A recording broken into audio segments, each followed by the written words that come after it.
Hey, what is up, everybody? I'm your host today, Gaming Legion. You can call me Legion, you can call me Jacob, whichever you prefer. Welcome back. No little joke intro. I'm gonna be honest, I'm a little tired for that, so we're getting right into the video, and I'm trying out a beanie. I don't know, fuck off. But, ladies and gentlemen, we're a few weeks into the summer of 2025, anime summer 2025. And there is so much fucking good shit to watch. There's so much, dude. Oh my god. This is the summer of peak. I'm not even joking. I'm watching way too much this season, and you're going to see. The last video I made for spring 2025, I was watching and continuing about 17 anime. I'm currently watching 22, with like 6 that I actually want to try and start. Dude, it is insane. But it's so good. It's so I can't stop. They're all so good. So our third installment of 2025, our third installment of the watch list, I want to talk about some of the anime that I'm watching, some of the ones that I'm continuing, some that I'm planning to watch, and a few that I've actually dropped. One of them, down in fucking hell. Down in a fucking hell. But that one will be saved for the end, so it's gonna be a long video here. Let's get into some of the stuff that I'm currently watching. And when it comes to what I'm currently watching, we gotta start it out with some of the returning animes, starting off Kaiju number 8, season 2, baby. Oh my god, it's back. I'm actually thinking about it right now.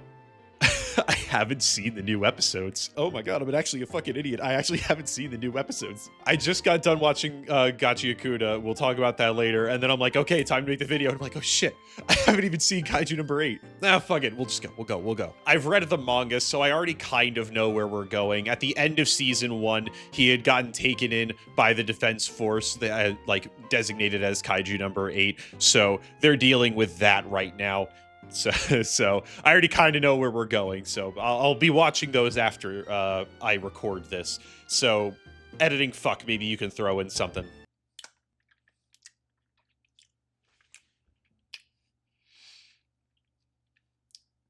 Sorry. Next up here, Sakamoto Days Season 2, or I guess it's technically a core 2. I'm calling it Season 2. The whole course thing is really fucking annoying to me unless they're back-to-back. Just, it's a Season 2, where we got more Sakamoto, we got more Shin. It's already going really great. It's great. I'm loving it. Heisuke is back as well. The animation definitely took a step up, at the very least in the intro. It goes so hard. Also, the music for the intro, oh, that's so good. Oh, that's so good. But this season, I believe we're supposed to be getting more into the JAA, where Sakamoto and Shin are supposed to be infiltrating them, if I remember the manga correctly. So I'm very excited to see that. Next up here, The Rising of the Shield Hero, Season 4. And now this one, I've got a few things to talk about. So I have not read the light novels, and the past like 2 seasons of Shield Hero, it's definitely dropped in popularity and in quality a little bit. And I'll be honest, how season 4 is starting out, animation wise, it looks fine, but to be fair, there's been like no action. It's all been politics and talking, which is fine.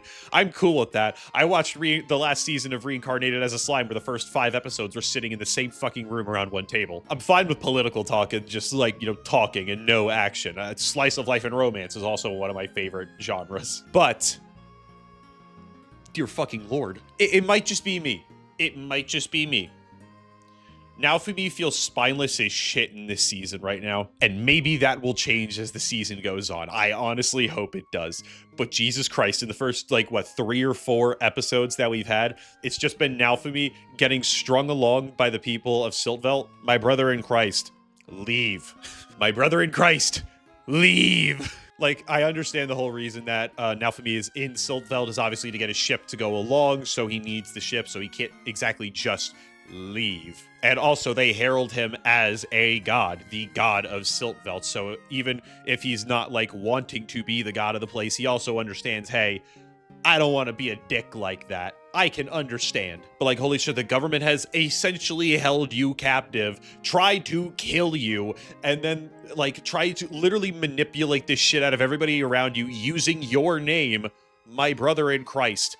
Do something about it. Like, every time he does something, he just gives empty threats about leaving and then doesn't leave. So much to the point where in this most recent episode, I'd forget her name, I'm sorry, but the White Tiger girl, she starts talking to everybody like they're fucking 5 years old, and she's apparently the god of politics now. And then incites a duel with one of the leaders who's like trying to basically defame the shield hero in a way. And like one little part of it was, hey, now for me, do you want this duel to happen or not? You know, 2 minutes after he said that he didn't want the duel to happen, and then he's like, nah, this duel can happen. Yeah, we're good. We can do this. Brother, leave. Like, I know I'm being a little simplistic with it. I'm not like delving into the huge politics about it. I understand that. But holy shit, leave. I'm more of just annoyed that we're even going through this whole part right now. Not that it's like not integral to the story, not that it's not interesting. It's just we don't have to be here. We can just leave. Hell, I don't know why Naofami's like trying to go through the leadership to get a ship. The people treat you as a god. I understand there's the whole like, oh, the people do treat me as a god, so it would be a little weird to just start talking to everybody, but like, do that. Just go to the port and just be like, hey, I need a boat. I want you to help me. Bitch, they will help you. The leadership clearly does not want to help you, so fuck them. Sorry, I'm just like annoyed at that right now. And I know it's probably leading into something with the White Tigers so that they can get redemption and stuff and they can get some character development with the boy and the girl. But like, brother, please. The next anime here, Dr. Stone, Season 4, Part 2. Again, I think it's really annoying that they do the cores because this would technically be like Season 6 or 7. But like, it's a Season 4, Part 2. I guess. Like, you took a break in between the first half and the second half. These are separate seasons. Or, and call me crazy, just wait and release them all at once.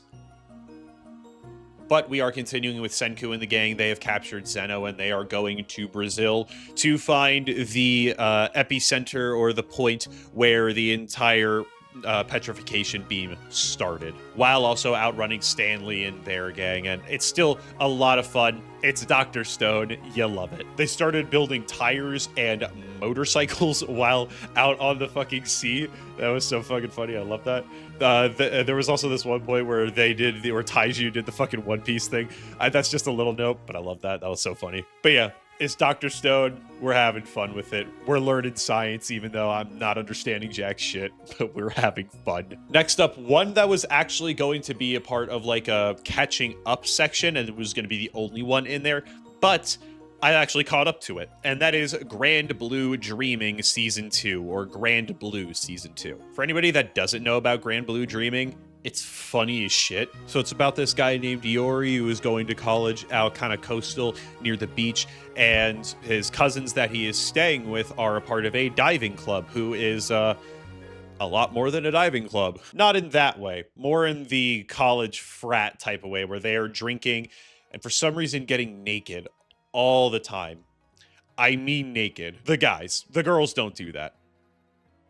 Most of the girls, but it is actually like really funny. I would say like Konosuba levels of funny. It's great, and they actually have some like actual diving knowledge in there, so that's also pretty neat to look at. But it is mainly a comedy between, you know, the character dynamics and everything, them drinking and doing a bunch of stuff like that, going to mixers. But it's a lot. It's just so fucking fun. But I am really excited for more episodes. And like, comedy and anime never really does it for me. I don't know if it just feels out of place for me, or they just never really hit. I can't really put my thumb on it, but comedy and anime never really gets to me. But stuff like Konosuba and Grand Blue Dreaming, these are ones that actually like get me laughing a little bit. Those are like good comedic ones for me. And speaking of more anime I can actually laugh at, Dandadan Season 2, or I guess Core 2. Again, what the fuck? Again, how do different seasons and cores work? Because technically this would be a Core 2, but it's called Season 2. The anime world needs to fix itself. But Dandadan Season 2 came out during fall of 2024, the season before I started making these videos. But if you go on like my TikTok, dude, I love this thing. I was making videos every week for Dandadan. I absolutely love the manga, love the anime, and I'm so happy that it's back. We are really going into the evil eye right now. We actually just got finished with the Gigi's Home and the Death Worm. It's so great. Again, another series with really good comedy, and the romance is great. Oh my god, the romance and the fights, it's so good. I remember seeing some people say Don to Don season 2 was just shonen slop. Get the fuck out of here. People really just don't know how to like respect peak cinema, but I'm very excited for the season to continue. We're getting more with the evil eye. I believe Vamola is going to be coming in this season, and if anybody says anything fucking bad about my goat, my absolute king, 10-gallon wiener defeater, Sakata Quinta, you're fucking dead. You're fucking dead. Now, quick little story. Right before I actually was recording this video, I took a shower and I slipped and fell. I'm getting old as shit. I'm not even kidding. I slipped. My hand actually kind of hurts, and I scraped my fucking my ankle. So I'm getting old. I am 20 years old. I am officially Unk status. So when we talk about these next animes, I'm fully aware that I'm talking about fucking high schoolers and their romantic relationships. Don't at me. Like, don't fucking at me, because we have My Dress Up Darling Season 2 coming up as the next anime here. Oh, yeah. Oh, yeah. Give me more, please. I'm so excited we're getting more of My Dress Up Darling Season 2. I was really annoyed, like, what is it? A few months ago. I think it was, like, December, maybe early January, where the manga just ended. Oh, my God, I was so pissed. I think the manga just got fucking axed. So, like, they go through this whole arc. They set it up like they're about to do, like, a whole big arc. And then they just do a huge time skip. Oh, by the way. Okay, here you go. You're done. You fucking asshole. So I'm very glad that we're getting season 2. I'm glad we're getting more content, and I'm very excited to see how everything's going to look. We've got them doing the Rei cosplay, which goes so hard in the fucking manga, and I'm so excited to see how it's going to look in the anime, dude. Especially the Rainbow Rose. Like, I know they kind of showed it in the, like, anime section where they were showing that, but I want to see how they're going to make it, like, just make it, because I don't fully remember how they did it in the anime. I think there was a problem with it or something, so they had to do something else. That might be spoilers or not, fuck you. And it's another one of those shows where they teach you about something while you watch, and I really do like those types of animes, like Dr. Stone, Food Wars, weird, I know, Food Wars, My Dress Up Darling, Grand Blue Dreaming, where they're like teaching you a little bit about real world stuff. I think it's actually really interesting. And then of course you just got the romance. Oh, and then you got the romance on top of it. Oh my God! It's so good. And speaking of having great reactions, Call of the Night Season 2. Oh my God, dude. I'm so happy that Call of the Night is back. Not only are they back, but Creepy Nuts is fucking back. Dude, with 2 certified bangers. Again, I think it's impossible for Creepy Nuts to make a bad song. I think it's impossible. They only make bangers, especially when it comes to animes. I have not read the manga for Call of the Night, so I do not know exactly how it's going, but from what it seems like from these recent few episodes, it looks like we're going to be really going more into Nanaza's past and learning more about how she became a vampire. I know we're going with one of the other vampires right now that I can't remember the name of. Fuck off, she's hot though. I can say that, she's of age. But we're going through their past of, I guess, Nanaza making other offsprings, which makes me think that all the other vampires that we've seen are offspring of Nanaza, but that's just a bit of a headcanon. Again, I have not read the manga. I do not know that. Just theories. But very, very excited for more Call of the Night. And now we can get into brand new anime that I am watching, starting off with probably the peakest romance anime of this season, because I've read the manga, so I fucking know it is. The Fragrant Flower Blooms with Dignity. Dude, this one excites me so fucking much, dude. I started reading this one like months ago, dude, and oh my God, is it so good. There's communication. It's not one of those romance animes where they're just like, oh my God, oh, misunderstanding. There are some of that, but it's not like misunderstanding and now it's going to blow up into an entire thing, you know, outside of the initial misunderstanding between Kikyo and Chidori. Other than that, we're good. Like, the rest of this is just good romance development, and it's so good. They actually let them become a couple during the actual show. I don't know if they're going to do that during season 1. That might be a season 2 thing. I don't know. The pacing looks like we could be seeing that, though. But it is actually one of those where they let them become a couple and work out the couple shit that they can do. Not just, we're going to end it on a kiss. We're going to end it on a handhold. We're going to end it on a hug. But on top of that, we just get good character development. Of course, Rintaro and Wagri, but we get everybody else. Subaru, Usumi, Why am I blanking? Natsukawa and Ayato. That's it. Sorry, I blanked on those two for a second. But like, we get good character development with some of these characters, although with this recent chapter, oh my god, I'm so fucking pissed at what happened at the end there. And if you are reading it, you understand exactly what the fuck I'm talking about. If you don't understand, don't worry about it, you will be pissed as well. But they get that character development, and they get that looking to the future. They don't just make it about the romance, they also make it about, what do I want my future to be like? Especially when they talk about Rintaro, Wagari, and Yorita.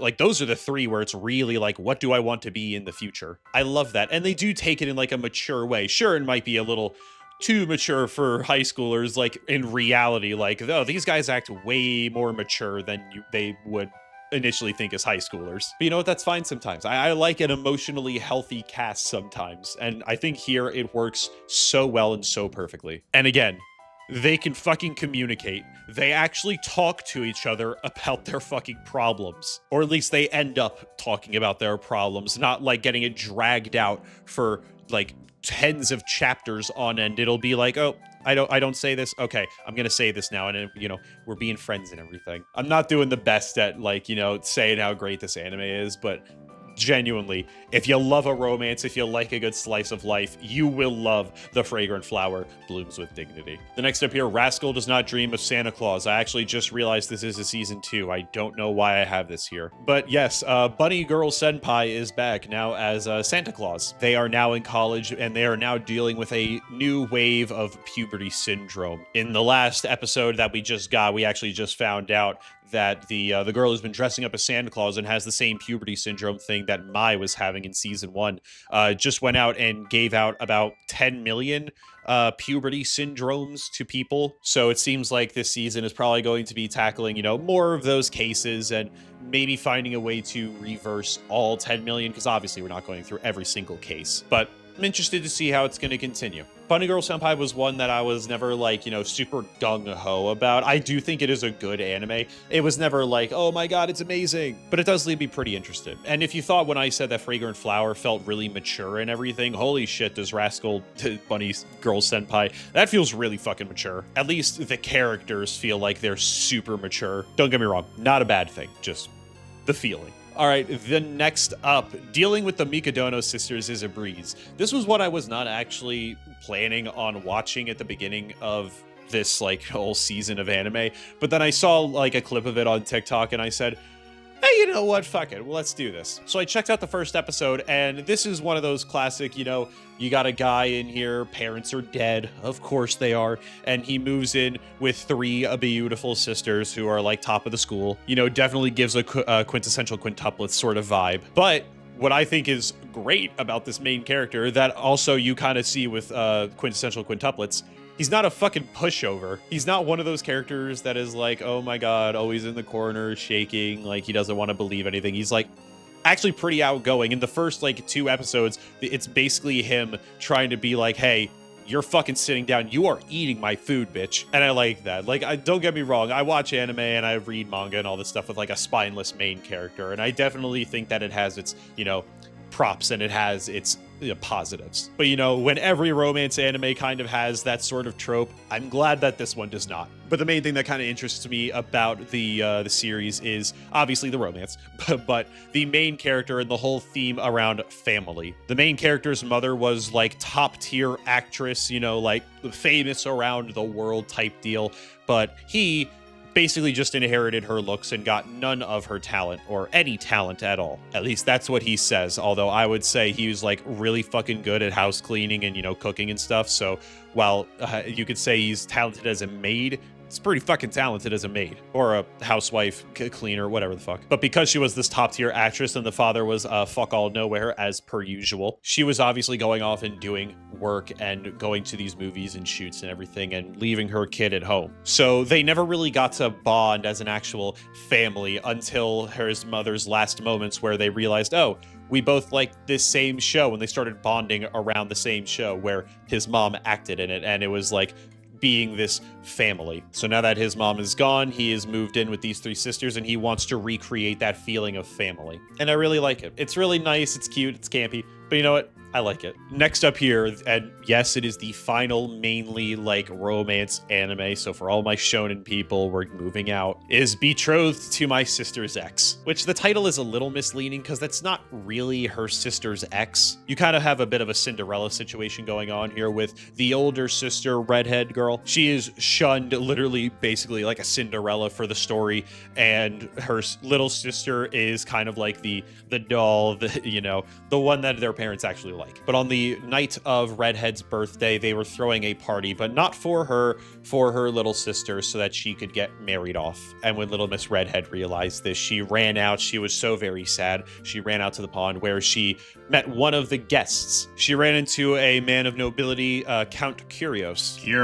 Which, if you do look at him, he is supposed to be kind of deriving from a fantasy version of India or like Middle East culture. And that is actually kind of important that I mentioned that, because that's kind of how Marie, I remembered her name, redhead girl, Marie, how they bond. Marie was always super curious about the outside world and, reading books and stuff about different foreign lands. And Ipsandros, the land that he is from, is the one that's like she's super interested about. So that's how they kind of bond, talking about Ipsandros stories and stuff like that.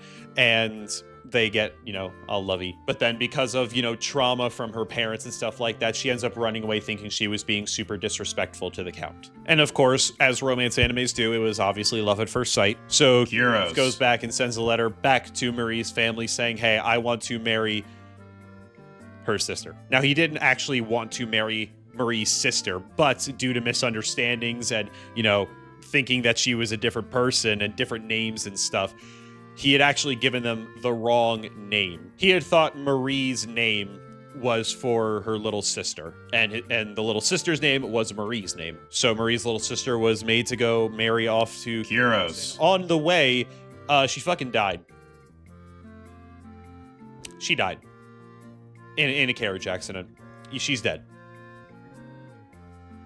They kind of gloss over that a little bit. Yeah, I'll be honest. One thing that, in my opinion, they kind of did away with a little bit too fast, especially because they seemed like they were building up Marie and her sister to be actually kind of friendly. It's not like, they hated each other. They were actually supposed to be super friendly, but they didn't really let Marie take it in. They kind of said that she's dead, and then the father was like, all right, you're taking her place. And at that point in time, Marie didn't know that she was going to be married off to Curios. She just thought she was going to be married off to some other count who was just doing this for political reasons. So we're just like, Jesus fucking Christ. Okay, I guess we're going with this now. But anyway, she goes, figures out it's Curios. They go through the misunderstandings of all of that. And then they go through some other lovey stuff. They go through her trying to acclimate to nobility and, trying to stay with her roots and everything and do what she likes to do while also trying to, be a little bit more noble. And it's just going along with that. It's very nice. It's very cute. I like it. All right. The next anime here, again, we're getting out of the romance mostly.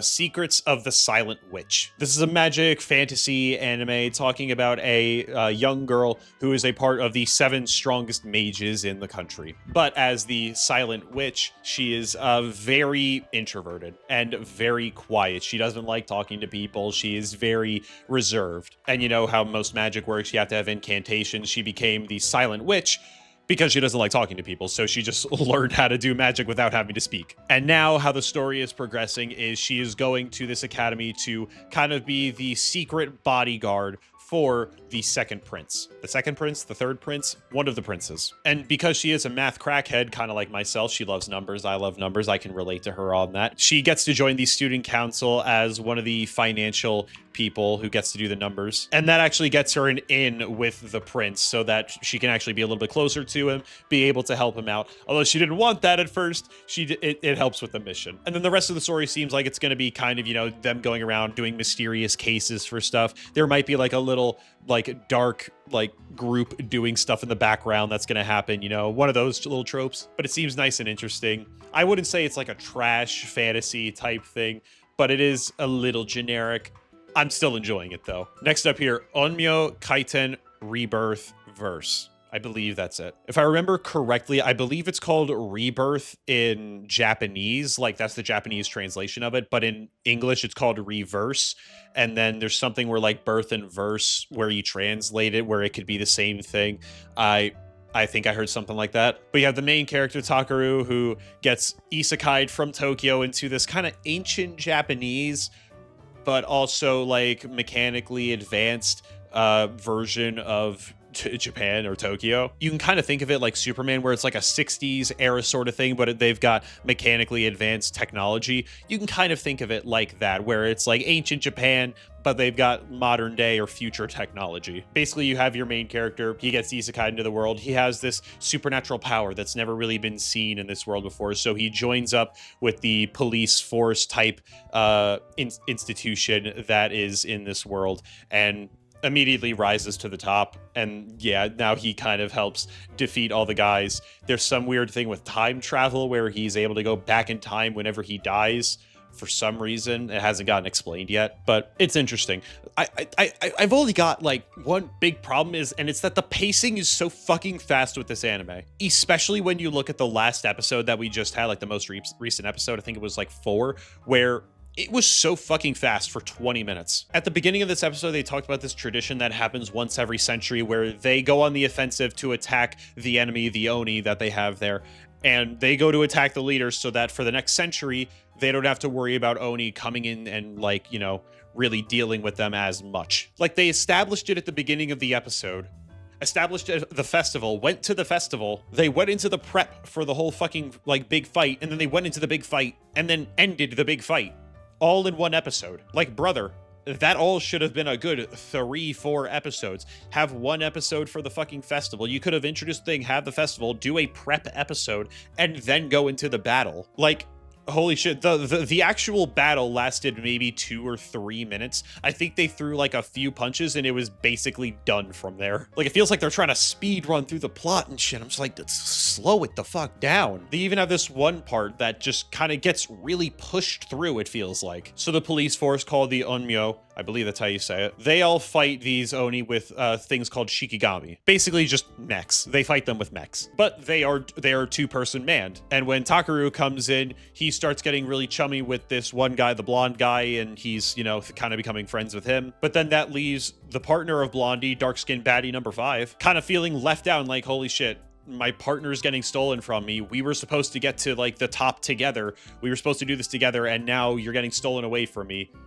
You're like one of my best friends right now. The fuck are you doing? And like they have a bit of development with that within these first few episodes, but it feels like it's already resolved. And I know he's able to go back in time, so that might be a point they can kind of keep going on. But like, it feels weird to continually, like, they use time travel just so that they can hit on the same points again. Because like I said, right before this fight, it seems like she kind of came to terms with everything, with them not really being partners anymore. At least they didn't get to the top as partners, where Blondie kind of went on ahead of her. It seems like she kind of got over that, but then they just did time travel where it seems like he went farther back. So again, are we just going to rehash the same thing again? It's kind of annoying, in my opinion. All right, the next anime we have here is Tougen Anki. I don't really have a good explanation for what this series is, but basically it kind of plays off the story of Momotaro and Onis, where it is now modern day, and Momotaro has grown into the Momotaro Agency, where basically descendants of Momotaro and are able to use the same powers as him defeat the Oni, who have also descended and gone through. And the Oni have now created their own agency thing so that they can combat the Momotaro Agency. And our main character is, you know, found out to be an Oni, taken in by somebody from the Momotaro Agency who has retired and, you know, stepped away to protect him. And now our main character is going to this Oni Academy so that he can learn to use his abilities, and he can learn all of that so that he can take revenge on the Momotaro Agency, because one of the higher ups from the agency ended up killing his father figure. And I can't really give a good explanation on why this is really interesting to me. I maybe it's because I just like the main character of the power system, but I am really interested in it. The main character, obviously blood is used a lot for all of their weapons and stuff, but it's not like classic swords and stuff, at least not right away. Like the main character uses guns. like high grade military fucking guns. We've got like the Sasuke Deuteragonist character who is basically Chainsaw Man, who also has buzzsaws. I thought that was pretty cool. And they're playing with the powers a little bit more than just standard swords and like some of the standard stuff we've seen. It seems like they're branching out a little bit more, which I think is really interesting. You even have kind of like the teacher guy who uses blood umbrellas, which is kind of cool. And speaking of teachers with umbrellas, Gachiakuda, another anime I had read the manga on, absolutely loved it, loved Rudo, loved Engine, loved the characters, and I'm so excited that it has gotten its anime. I mentioned it before, but just before recording this, I had finished up with episode 3 of Gachiakuda since it had just come out today, where we met Zanka and they got a little fight. He was slinging shit all over him, literal shit all over him. It was so fucking great. And I'm just very excited for Gachiakuda to get more. I mean, the art style alone makes it really fucking cool. I love the characters. I love the world. I love the power system. I think that's so cool. And I'm just so excited for it to continue. Next up here is Lord of Mysteries. Yes, and let me tell you, it is a huge fucking mystery. I'll be honest. Out of all of the anime that I'm currently watching, this is the only one that I have not fully caught up on. I haven't watched the episode that came out back on Friday. But I'm gonna be very fucking honest. It's a little too mysterious for me to really be interested in it right now. I think Lord of Mysteries, it does two things very well. Obviously, the anime does very, very fucking well with its visuals, dude. Literally, like if you're talking about like a realism within animation, this is probably the best series that we will get this year, maybe for the next few years. But the visuals of Lord of Mystery look absolutely stunning, absolutely fucking crazy. And the anime and the light novels and everything, I think they're very evidently focusing very much on the plot, on the story, on the mysteries. But I think they kind of throw away the character exploration for that, in my opinion. Because like we're going through the story and everything here, and you know, we get a little bit about Klein Moretti at the beginning, and maybe it's just because we're like, there's so much other stuff going on that I've been forgetting. We don't really get to delve into any other character that much. Everybody else is a little surface level. Like some of them, you might get their powers, you might get like a base personality, but you don't really get to delve into any character that much otherwise, unless you're talking about like the main villain of the episode, the villain of the week type deal, where you might delve a little bit more into that. But even then, it still feels very surface level. And it just kind of makes me feel like I don't really care that much about these characters. I barely remember their names most of the time. I say that like I haven't been not saying most of even the MC's names of all these anime. I'm not great with names, but like I just don't have attachment to most of these characters. Klein Moretti, I honestly barely have any like attachment to right now, and he's the MC, so I have a little bit out of there, but otherwise not really. It seems like a lot of this is talking about the notebook that they're all trying to go after and all of that stuff and all the other mysteries around that, learning about the gray fog and stuff, which that is all still a little confusing to me why he's doing that. Like, I understand he thinks that the gray mist is going to be able to take him home and stuff like that, but I'm confused why he's doing the meetings with people. And then one other thing that maybe it's a bit of a nitpick in my opinion, but I don't like that we're not really delving into some like the power system here, because like they're doing a lot of stuff. I mean, like they have like, I think it was 22 different pathways that you could go through and 9 different sequences. So 9 different levels of power for each of those. But like people just kind of do stuff in the anime, like obviously according to their different pathway.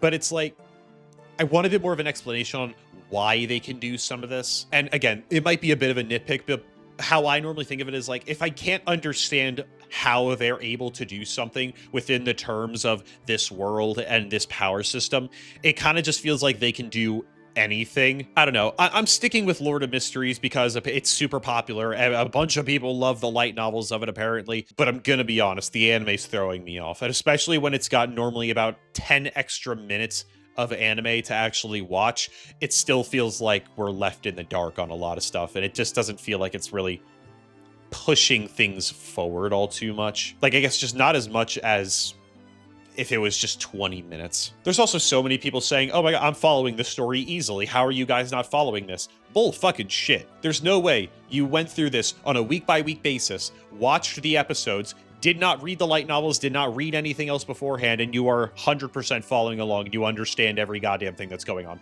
shut the fuck up. If you're understanding what's going on, you've either watched it multiple times, you're watching theory fucking videos or something like that, or you've read the light novels so you understand why some of the things are happening. Like, the anime in itself, not good at explaining stuff. My opinion. Maybe I'm just a dumb fuck, but I think I'm not just the only dumb fuck here. Editing fucko. So, the English dub actually came out for the first episode, and I watched that. Let me tell you, I understand it so much easier now. It's so much easier to understand. So for the rest of the season, fuck trying to stay up to date on sub. This is the one anime that I am 100% saying I need it dubbed if I ever want to watch it, because I will not be watching this sub for the sole fact of I will not be able to follow along. Get the fuck out of here. The next anime I have here is The Summer Hikaru Died. I remember seeing a trailer for this like months ago that it was getting an anime, and I thought it looked really interesting. So now we're here, and it definitely thought it was going to be something different. I thought this was going to be a little bit more of a horror in a similar way to Uzumaki, not like animation similar to Uzumaki, but I thought it would be kind of similar to like, you know, the bodily horror grotesque type of deal, but it's not. It's different, which I'm honestly not even too mad at. I think this is an interesting story, and I really like the thought of, you know, Yoshiki, our main character here, learning to deal with Hikaru's death, but not wanting to get over the fact that he doesn't have Hikaru there anymore to be with him. So he even goes down the path of saying, hey, it's not exactly Hikaru, but it is close enough that I want to keep this. And especially after a few episodes, I've now kind of developed a sort of bond with this Nonuki, who is pretending to be Hikaru. I want to see this through. I do think you have to be a little open-minded for this in the way that there is a whole lot of gay undertones. I think literally the entirety of the show is gay undertones. Because while you can definitely think that Yoshiki and Hikaru are just supposed to like come off as super really good best friends, I feel like there are some times where it's like, okay, yeah, no, that they're very clearly going for the gay. Like Yoshiki probably like loves Hikaru like that. Again, that's not like a diss on it. I don't think that's a bad thing. I just think that you should probably know that going into it, because I know there are some people who they might not be bigoted. It's just not something they want to see, though. Just not their cup of tea. But still keeps me pretty interested, and I'm still interested. I want to keep continuing with it. All right, the final anime here that I'm watching that is not being a continuing one, and that's a whole nother section, is Takapi's Original Sin. One that is actually ending this week. It's a nice little OVA. It's only 6 episodes, but holy shit. Holy shit. This follows a pink little shit called Takupi, or he is a I think it's just an it, where it is a alien called a Happian, who comes down to Earth and is trying to make people happy, make people smile. That's their whole goal. And Takapi ends up meeting this girl called Shizuka, who is very depressed. Like, she is basically dirt poor, and she has a bully who really beats the shit out of her because her dad is hiring her mother, because Shizuka's mother, I believe, is supposed to be either a prostitute or a hostess or something like that. And the bully's father ends up going to her every night instead of the bully's mother. So the bully's mother beats the shit out of the daughter. The two parents are already like basically getting divorced. It's a whole thing there. And then you've got another little kid who is the class president of this like 3rd, 4th grade class, who is having to deal with the expectations of his mother, who thinks that he'll be like his older brother, which is like perfect in every way. Basically, it's a whole thing. Basically, the whole thing is Takupi, who is like a completely optimistic about everything, and that's mostly due to ignorance about humans and a lot of the negative emotions and negative things that come with being human. And Takupi learning about all of the negative stuff there, learning about depression, learning about like people beating on each other, and how not everything is happy-go-lucky, and you can't exactly just fix everything and make everything happy with like the wave of a hand. And we actually learned a huge fucking bombshell in the last episode that I will not say because that is like big spoilers. But holy shit, the 5th episode drops a bombshell on this bitch. Oh my god. Just, it's insane. It's insane. And like for 6 episodes, I think it's really good. It really tugs on the heartstrings. It really makes me feel emotion. It really makes me think about stuff too, with morals and all that and stuff. I love this series, dude. Now, if you're a little bit sensitive to that stuff, I definitely stay away from this. But if you're okay with that, stuff like, you know, child abuse, suicide, depression, stuff like that, and you're okay, and you can watch a series based on that, watch this, dude, because holy shit. All right, next up here, we're going to look at some of the anime that I am continuing watching from last season. Now, we are going to breeze past this because I talked about all of these last season, but thought I'd still tell you what I'm doing. We are still watching One Piece, the Egghead Island arc. I just finished up the most recent episode earlier today as well. Got out of Bartholomew Kuma's backstory. I remember reading it in the manga, and oh my god, it's still so much more sad in the anime. But we just finally got out of that. Kuma came in, he's saving them. I'm very happy, and I'm excited for more of that, and I'm excited that we can get back into the fights with the Gorosei. Very excited. We're also continuing Witch Watch over here. Again, a nice little comedy. I will say it's not as good of a comedy in my opinion as like Grand Blue Dreaming, but still, I still find it like entertaining, funny. Unfortunately, not like laugh out loud, I'm dying funny. That's just me though. And Sword of the Demon Hunter, again, I talked about that last season, and that was one that I wanted to watch or was catching up on. I've been caught up. We're watching it. Still liking it, still excited. Next up here, ones that I have planned to watch this season. Ones that I probably won't start this season. I might start them like next season or, you know, later down the line. I have Anne Shirley and Yaiba Samurai Legend. These ones I mentioned in my last video, so I'm not going to go over them again. If you're interested, I'll leave it linked, put a card up, go check that out. But I want to talk about some of the other stuff that I'm planning to watch this season, at least later down the line. First up here is Hell Teacher Jigoku Sensei Nube. I think it's Nube. This is apparently a remake from, I believe it's like an early 90s anime, where it is this, I believe it's an elementary school teacher or a middle school teacher who is kind of like a demon destroyer, demon hunter type deal. Haven't seen much about it. I didn't even see the original one. What I did hear though is that they heavily took out the sexualization in this one, which good on you. Good on you. Because again, this is a teacher in like middle school. So they were sexualizing middle schoolers, and at least from like I did watch like 1 or 2 episodes. I didn't see any of that. Good on you. Great fucking job. Because from what I've heard, it is actually a good series, but they're sexualizing middle schoolers. So now that they're doing the remake where it seems like they're taking all of that out, I think it would be one that can actually be pretty good. But again, I'll have to really delve in and check it out later down the line. The next one here, April Showers Bring May Flowers. From my knowledge, it seems like it's going to be another one of those frumpy girls who is kind of, you know, introverted, not very popular, who ends up falling in love with the popular guy. You can kind of think back to Honey Lemon Soda from one of the previous seasons of anime. Sort of similar, but I think they focus a little bit more on the weight of this character, because she is very clearly a little bit more chunky. So I believe that's part of the insecurity and where they really delve into in this. Next up here, City the Animation. And this one I want to watch because it looks like they have that kind of like dumb, stupid humor, which again, I'm not like out loud laughing, but I am kind of entertained. But something else that really interests me is the animation style of this, where they fully animate everything. And I'm not talking like CGI. I mean like they hand draw everything exactly the same. The backgrounds are the same. They don't like downgrade the backgrounds a little bit so that they can focus on the main characters and, you know, making sure that all the movement looks nice. No, they make everything look super detailed, super beautiful, super colorful, and it looks so good and so interesting. So that's like a big reason I really want to get into City the Animation. Next up is Ugly Mug Epic Fighter. From what I've heard, this is either an isekai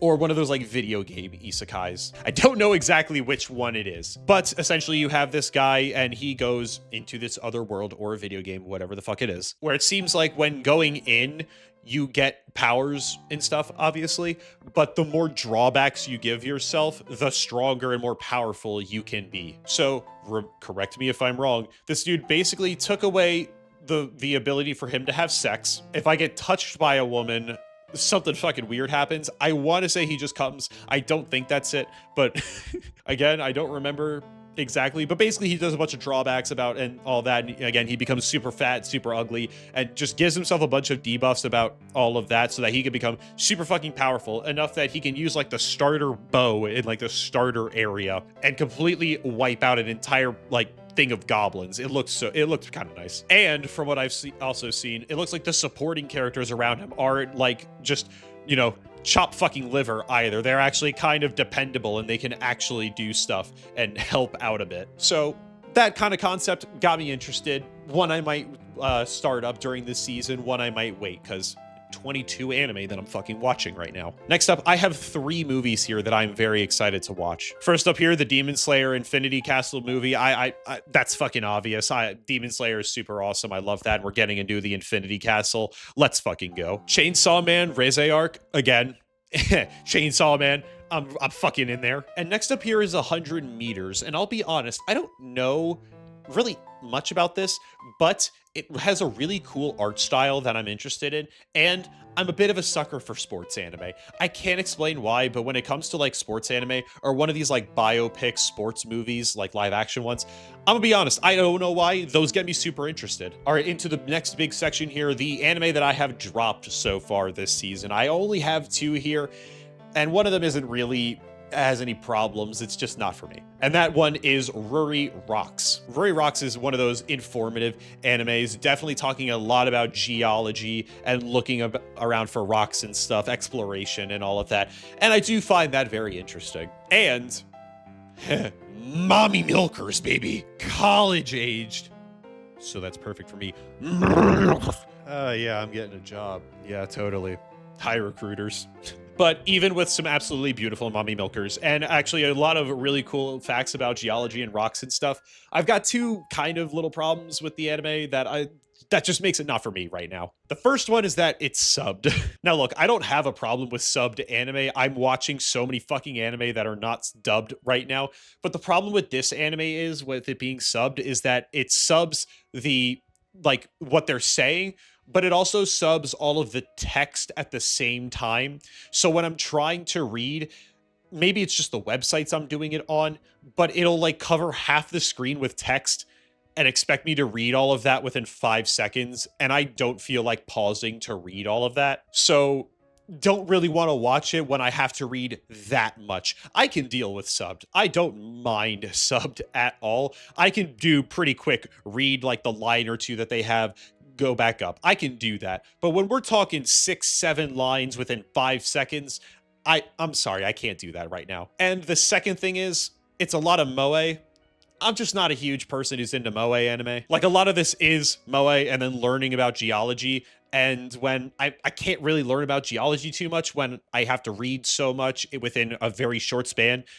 And then I'm just not super into moe. Just not an anime for me. But I will say the animation looks very beautiful. The art style is pretty good. Again, mommy fucking milkers. So this is definitely an anime that maybe in the future, if it ends up getting dubbed, I might come back to this one. But for right now, it's going to stay in my dropped category. And the second one I have here is Watari-kun's something is about to collapse. I want to say his dick, but I don't know. It's literally just blanked out. And I stopped watching this like halfway through the second episode. I'm gonna be honest, the characters are kind of just annoying the shit out of me. Like, I don't know. This anime is a little weird because the characters were annoying me, and I can normally get around that. But what I think the problem is that it was almost every character was kind of annoying me. Like, the main character, what's seeming to be the female lead, the younger sister, there was just such a weird dynamic between all of them within these first episode and a half. It just didn't pull me in and honestly kind of put me off a little bit. Maybe it's something I need to go watch it again and give it a few episodes, but just off the first episode and a half, was not really rocking with it. But that's just me. It's supposed to be a romance, so maybe I have to give it a shot later, but we'll see. And the final category with the final anime here. And yes, this is another category. This is 1 tier lower. Dropped under fucking hell. Nukitashi, the animation. Oh my god. Oh my fucking god. I'm gonna tell you right now, I did not even hear about this until like a week ago. And then I saw a clip on TikTok talking about this fucking show, and I said, wait, they cannot be so fucking real. They cannot be serious. So I said, for the sake of making this video, because I thought it would be hilarious to throw it in here, I watched the first 2 episodes. Oh my God. Let me give you the little rundown of what this is. And if you're looking at the cover art here, and you're looking in the top right there, you might be understanding a little bit about what this is. So this is an anime where the main 2 characters, the main guy and then his little sister, are going back to their home island where there was a new law that got put in called the pervert law. Can you guess where this is going? Basically, what the pervert law says is that anybody, I believe, high school and over, have to fuck. You heard me right. They are required by law to be fucking at basically every point during the day. I mean on the street. I mean out on the sidewalk, in public, in school. My brother in Christ, look at this clip. そんな変な人いますか？ミッカのでにバカでは誰でもいいぞ気持ちいいぞ Absolutely no children. Shit. No children were harmed in the making of this video. Absolutely not. We're done. The only thing that is keeping this from being a hentai is that there's no dick and balls. I'm like, oh my fucking God. Oh my God. I'm not kidding. They show this shit so openly. And I'll be honest, they make some pretty funny, like, sex-related jokes. And it's actually kind of funny. But I'm like, holy shit. What the fuck? So now we have the main guy character here who does not want to have sex and actually wants to take down the entirety of the pervert law because he's insecure. Wait on it. Wait for this. He has too big of a dick. Gonna let that sit with you for a second. He has too big of a dick, so he wants to take down all of the fucking thing. Oh, what the fuck? Okay, that's not exactly it. It's partially in relation to the trauma he had because he's had a big dick, so he got made fun of a lot as a kid about that. But then the other part of that is that the whole thing with the pervert law is that you have sex with anybody at all times. It's all loveless. It is a loveless sex. You're not actually allowed to be monogamous and be with one person. That's actually against the fucking law. We actually saw where 2 people who were against the law, they chained them up on fucking crosses and basically raped them. They basically raped them. Like, they didn't make it seem as gruesome as, like, you know, most rape scenes do, but they fucking raped them. But like, my brother, like, he also doesn't like that people just have loveless sex, so he wants to take it down. And then he also teams up with his sister, who's a lesbian, apparently. We just found that out. She's a lesbian. That's why she's also against the act, because everybody makes fun of her, and you can't really have regular sex as a lesbian, who at also one point said, I would still have sex with my brother. That was a little fucking weird. And also teams up with one of the seemingly most popular, biggest sluts on the fucking island. They said biggest sluts, who is actually faking it. She goes around acting as if she does all of this and, you know, has gangbangs and fucking orgies and shit. But actually, she doesn't like the law either. She's just lying, so she doesn't have to do that. She is also a virgin. So they all team up to do that. And it looks like they're also going to possibly be teaming up with 2 other girls. One who's a fucking gets mistaken for like a middle school little girl who like she's a lolly, where she's in high school and she wants to have sex, but everybody thinks she's a little kid. So it's not even like she's actively going against the law. It's just that nobody will have sex with her, so she can't even go with the law. And it's kind of the same thing for the second girl, where she's obviously able to, but she's so in the background and just does not get noticed. Like, nobody notices her at all, that nobody will also have sex with her. So she's like also kind of going against the law, and I think they're going to be ending up to team up with them. I don't know, dude. The whole anime's fucking weird, and honestly, part of me wants to keep watching it just because of how fucking weird it is. Part of me wants to keep watching it because it's just so fucking out there and random, and I'm just like, I need to see how this ends. But I'm also like, do I really want to be seeing fucking titties and shit every fucking time? Maybe. But like, holy shit, dude. I mean, like, I already went through like 3 bottles of lotion, 5 boxes of tissues, I think about 8 gallons of milk. Although I did refill those and then donate those to the homeless.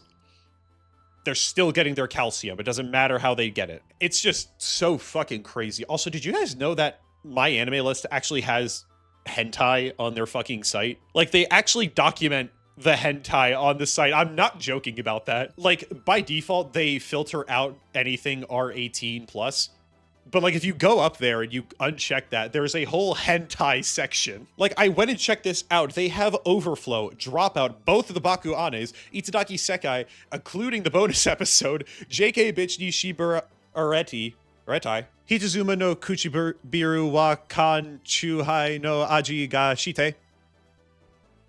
Ni hao. Deki-cha made kon, Netara Reta, Baknyu Sumatachi, and now some of my favorites, my personal favorites all time. I watch these every night before going to sleep. It's the only way.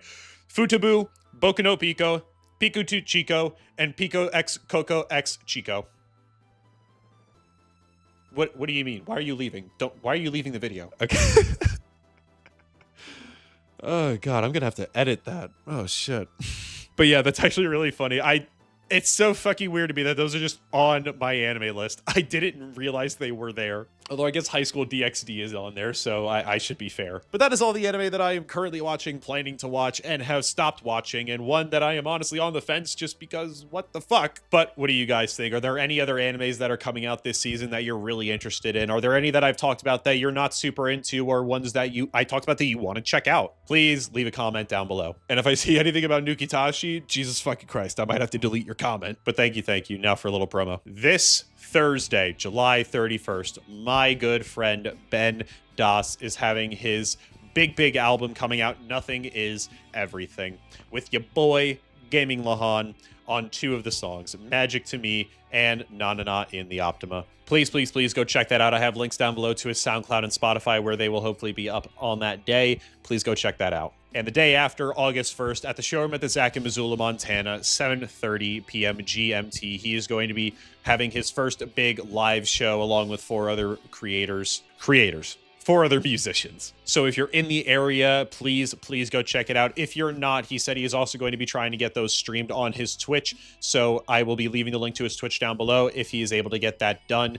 And if he can, I will also be trying to stream that myself. Speaking of streaming, I am also streaming here on the main YouTube channel and over on Twitch, Kick, and TikTok, 9 a.m. Eastern Standard Time during the weekdays, Monday, Tuesday, Wednesday, Thursday, Friday. We're finishing up Ghost of Tsushima right now, and then I'm going to be trying to get into The Last of Us, as well as Ashura's Wrath, and I want to get the Silent Hill series started before Silent Hill F comes out. Now, I've only got about a month left before school starts back up for me, so I'll be honest, once school starts up, the schedule's going to change. I might not be able to stream as much, so if you are interested, please come check me out now, because this is when I'm going to be doing it the most. And if you are already somebody that is interested in my streaming and stuff and has been watching me, and you want me to do more, please support me in any way you can, whether that's leaving a like, following, sharing to your friends. There's also abilities to donate if you would like. I have a link in the description down below. I would love to do streaming more, but unfortunately I can't really justify like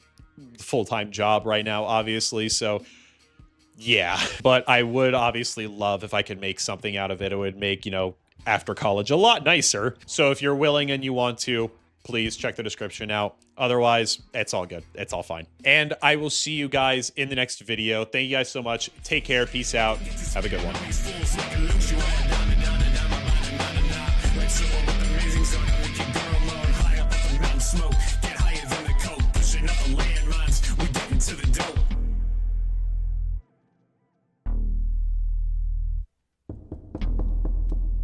Hello? Anybody home?